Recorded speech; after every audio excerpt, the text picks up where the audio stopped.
का इस्तेमाल हिंदी और अंग्रेजी में अलग अलग तरीके से हुआ। हमारे हिंदी भाषा में या हमारे संस्कृत भाषा में, योगियों की भाषा में इसे प्राणवायु कहा गया। तो जैसे ही आपका ध्यान लगेगा, आप विचारों के विटनेस बनेंगे, साक्षी बनेंगे, तो आप उस वाइब्रेशन को महसूस करने लग जाएंगे जिसे प्राणवायु कहते हैं। और दोस्तों, मैं ये बात कुछ आपको इस तरह से समझाना चाहता हूं, जैसे कि आपने सुना होगा, लोगों ने कई समय पहले से और अभी तक भी, भारत में तो ये अभी तक भी प्रचलित है कि लोग समाधि में जाते हैं। समाधि क्या होती है? समाधि एक ऐसी स्थिति होती है जिसमें व्यक्ति अपने आप को कई बार जमीन के भीतर या किसी बॉक्स के भीतर बंद कर लेता है काफी वर्षों तक। 1880 में इजिप्ट में ऐसा हुआ। एक व्यक्ति ने जीवित समाधि ली और 40 साल के बाद जब उसे निकाला गया तो वो जीवित था। हालांकि वो पूर्ण रूप से कमजोर हो चुका था, परंतु वो जीवित था। डॉक्टर्स ने जब उससे पूछा कि ये सब कैसे हुआ, इसका सीक्रेट क्या है, तो उस व्यक्ति ने जवाब दिया, ये मैं नहीं जानता। हाँ, मैं ये जानता हूं कि वहां हवा नहीं आ सकती थी, परंतु वहां प्राण आ सकते थे, प्राणवायु आ सकती थी। तो दोस्तों, आपने ऐसा फील भी किया होगा जब आप कभी अस्पताल जाते हैं या किसी ऐसे नेगेटिव आदमी से मिलते हैं तो अचानक आप थका हुआ महसूस करते हैं। उसका कुल कारण इतना है कि जब हम अस्पताल जाते हैं और वहां लोग बीमार होते हैं, उनके भीतर प्राणवायु का सोर्स कम हो जाता है, तो अचानक आपकी प्राणवायु बाहर जाने लग जाती है, जिस वजह से आप थका हुआ, हारा हुआ महसूस करते हैं। तो दोस्तों, जैसे ही हमारा ध्यान लगा, हमने विचारों का साक्षी बनना शुरू किया और हम प्राणवायु को महसूस करने लग जाएंगे। और यही हमारा सूत्र था, attention between the eyes, let the thoughts before mind, let the top of the head filled with breathe essence and there shower as light। So आखिरी जो पड़ाव है वो ये है कि जैसे ही ये तीनों चीजें होने लग जाएं, उसके बाद आपको कुछ नहीं करना है, आपको सिर्फ इमेजिन करना है, सिर्फ सोचना है कि आप इस सारी प्राणवायु को अपने मस्तिष्क के, सहस्त्रार के सबसे प्रथम हिस्से में, सबसे टॉप हिस्से में महसूस कर रहे हैं। और इमेजिनेशन का कॉन्सेप्ट बड़ा ही यूनिक है दोस्तों।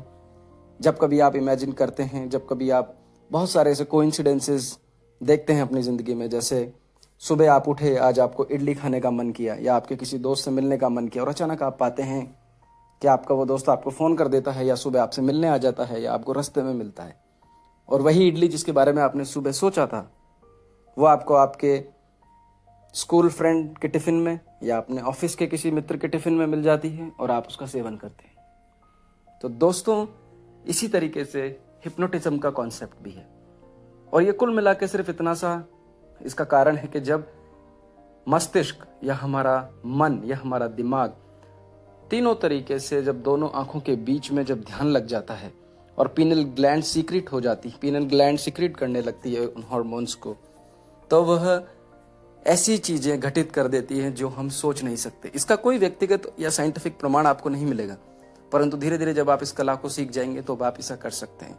जैसे कि हिप्नोटिज्म एक कला है, उसमें कुल इतना ही होता है, जब एक हिप्नोटाइज करने वाला व्यक्ति किसी व्यक्ति से कहता है कि आप इस कांच के टुकड़े पे या इस लाइट पे ध्यान दीजिए, और वो लगातार और कहता है कि आंखें नहीं झपकाइए, उसका सिर्फ इतना ही कारण होता है कि जो आंखों के भीतर जो एनर्जी फ्लो कर रही है, जब आंखें एकदम स्थिर हो जाती हैं, तो वो अचानक अपने आप, जो हमारा त्रिनेत्र है, वहां से वो एनर्जी फ्लो करने लग जाती है।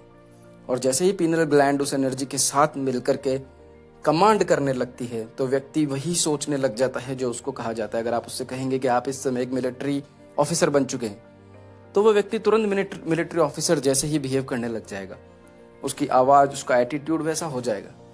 यदि आप उससे कहते हैं कि आप बहुत ही बीमार हैं, तो वो बीमार महसूस करने लग जाएगा।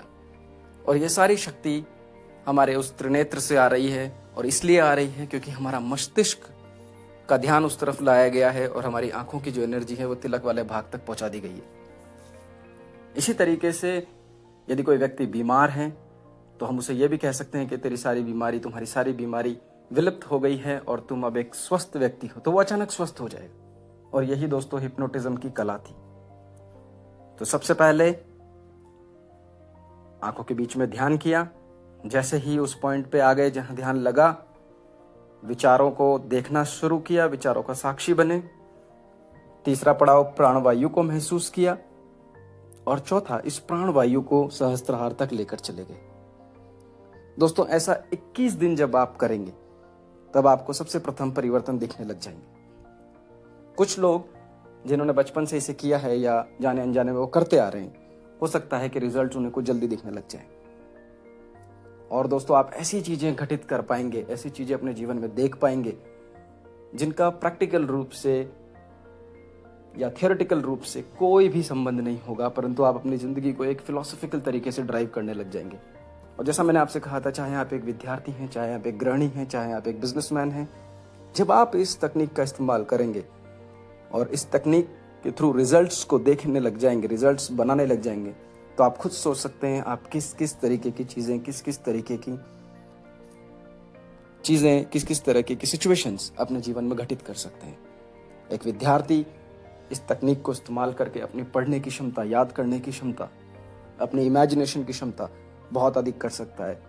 एक गृहिणी अपने परिवार को लेकर के, अपने स्वयं के जीवन को लेकर के, अपने पति और अपने रिश्तों को लेकर के, अपने परिवार के रिश्तों को लेकर के बहुत ही बेहतरीन सिचुएशन क्रिएट कर सकती है, बहुत ही बेहतरीन हालात बना सकती है।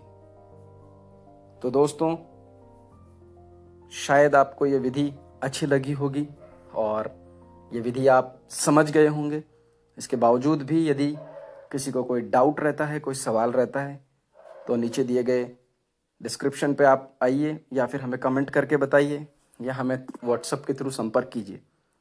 हम कोशिश करेंगे कि हम एक वीडियो भी डाल सकें जिसमें मैं स्वयं इस चीज़ को आपको करके दिखाऊंगा कैसे हमें आसन ग्रहण